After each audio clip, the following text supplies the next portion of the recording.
మంచిగున్నరానుల్లా. ముచ్చటేంటిదంటే singer Mangli తెలవకుండా ఇయాల రేపు ఎవ్వరుండరుల్లా.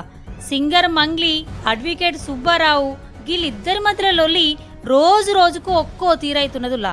ఇంతకీ ముచ్చటేంటిదంటే మంగ్లీ పేరుతోని మైక్రో ఫైనాన్స్ వ్యాపారం జరుగుతుందని, కోట్లల్ల వ్యాపారం చేస్తుందని 2-3 దినాల నుంచి వార్తలు వస్తానే కదా.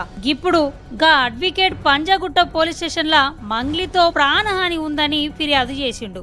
పెట్టుబడి పేరుతో మోసం చేసుడే కాకుండా బాధితుల తరపున మాట్లాడితే ఆయనను కూడా బెదిరించిరని మంగ్లీపై ఆరోపణలు వచ్చినాయి. ఇక గిడిదిక్కు మంగ్లీ నాకు నా కుటుంబానికి ఏం సంబంధం లేదన్నట్టు మాట్లాడుకొచ్చింది. కానీ గీడగి ముచ్చట పక్క పెడితే గీడ ఏం మాట్లాడిందో ఓ పారి చూడురి.